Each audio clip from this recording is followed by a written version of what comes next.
반갑습니다. 여러분, 프로토 교수입니다. 스포츠 모든 경기를 매일 분석 및 조합 픽 공유 중에 있습니다. 영상에 공개되지 않는 정보들도 정보방에 입장하시면 확인하실 수 있으니 참여를 희망하시는 분들은 영상 하단 고정 링크를 통해서 아무 조건 없이 자유롭게 참여가 가능하니 많은 참여 부탁드리겠습니다. 첫 번째 경기는 브리즈번 로어 대 웰링턴 피닉스 한번 살펴보겠습니다. 브리즈번은 무패 행진이 깨졌습니다. 그러나 운이 상당히 따라주지 않았다는 점은 감안해야 할 부분이죠. 오셔가 퇴장을 당한 데다 지난 경기 결승골이 된 상대의 골은 네빌의 자책골이었고 상대의 공격을 어느 정도 잘 막아내면서 기대 실점을 0.5점대로 유지하는 모습을 보여주었습니다. 지난 경기에서도 상대의 득점 찬스를 최대한 억제하는 모습을 보여주었던 데서 알 수 있듯이 올 시즌 브리즈번의 컨셉은 수비 위주입니다. 지난 경기 두 골이 나오면서 다소 빛이 바래기는 했지만 여전히 리그에서 17점을 넘기지 않은 세 팀 중 하나의 위치를 잡고 있습니다. 물론 지난 경기 동점골도 세트피스에서 겨우 만들어낸 데서 알 수 있듯이 전방에서의 영향력이 매우 떨어진다는 점은 아쉬운 점이나 후방에 최대한 많은 인원을 배치하면서 실점을 최대한 막아내는 모습은 높게 평가할 수 있습니다. 웰링턴은 시드니를 1대0으로 잡았습니다.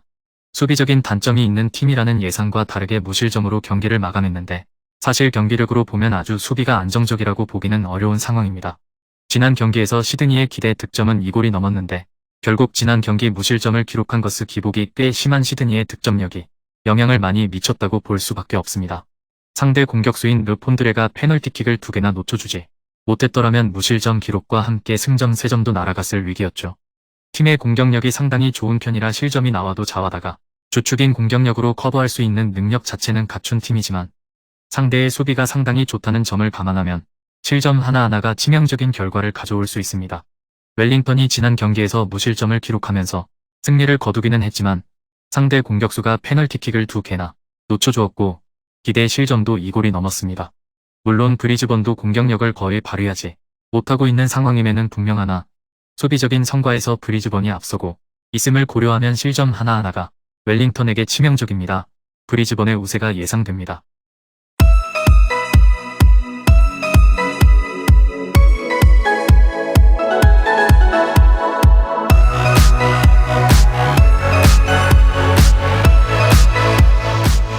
두 번째 경기는 애들레이드 대 멜버른 빅토리 한번 살펴보겠습니다. 애들레이드는 센트럴 코스트에게 0대4로 대패를 당했습니다.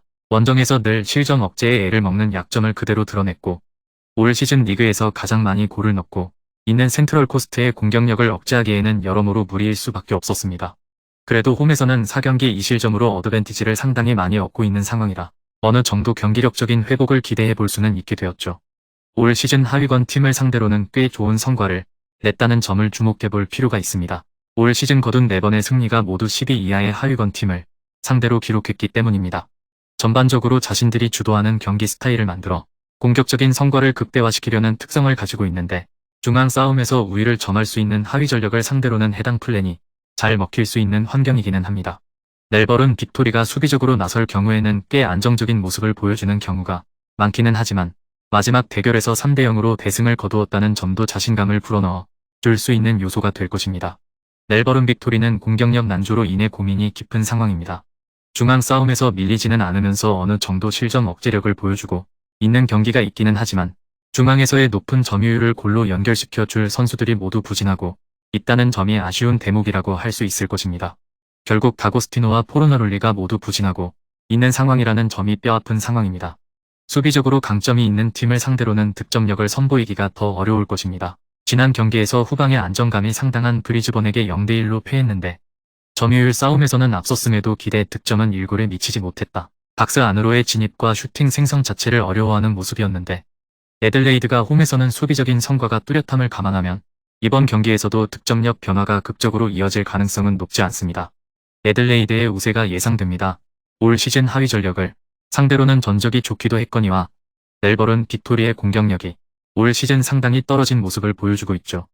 홈에서는 약점인 애들레이드의 수비가 꽤 안정세를 타는 모습을 보여주기도 했습니다. 공격력이 크게 떨어지는 멜버른 빅토리가 경기 기세를 잡기에는 어려울 것입니다.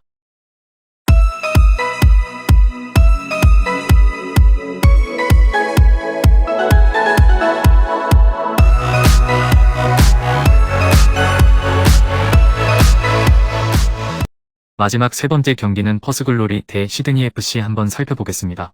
퍼스글로리는 연승을 거두게 되었습니다. 다만 행운이 꽤 따라준 결과였다는 점을 감안해야 하는데 결승골이 동점골을 허용한 지 4분 만에 상대의 자책골로 나왔던 것이었기 때문입니다. 일단은 꼴찌에서 벗어나 순위를 3계단 상승시켰다는 것을 위안 삼아야 할 듯합니다. 실점 억제에 나서는 무브 자체는 합격점을 줄 수 있습니다. 지난 경기에서 득점력이 매우 부족한 브리즈번에게 골을 허용한 것은 아쉽기는 하지만 해당 골은 세트피스에서 나온 근거리 골이라 대처하기가 매우 어려웠다는 것을 감안해야 합니다. 결국 필드골을 하나도 내주지 않은 상황이고 중앙에 3명의 미드필더를 배치하면서 수비진으로 향하는 공간 자체를 차단하는 모습을 보여주면서 예상 실점을 0대로 유지하는 모습입니다. 물론 미드필더들이 보수적으로 운영하면서 자신들도 오픈 플레이 상황에서는 기대 득점이 0대였다는 점이 단점, 지난 경기와는 달리 2골 이상을 바라보기에는 어려울 것으로 보입니다. 시드니는 웰링턴 피닉스에게 0대1로 패하면서 좋았던 기세가 끊기고 말았습니다. 매 경기마다 다른 포메이션을 들고 오면서 다양한 전술 옵션을 보여주고 있는데 오히려 선수들에게 혼란을 주는 듯한 모습, 경기 내용과 결과에서 기복이 심한 모습을 보여주고 있습니다. 아무래도 영향을 많이 받고 있는 것은 수비, 400은 고정적으로 유지하면서 수비진의 전형을 건드리고 있는 상황은 아니지만 3선 위의 조합과 전형이 계속 바뀌면서 팀 전반적인 경기력이 흔들리는 것을 커버하지는 못하고 있습니다.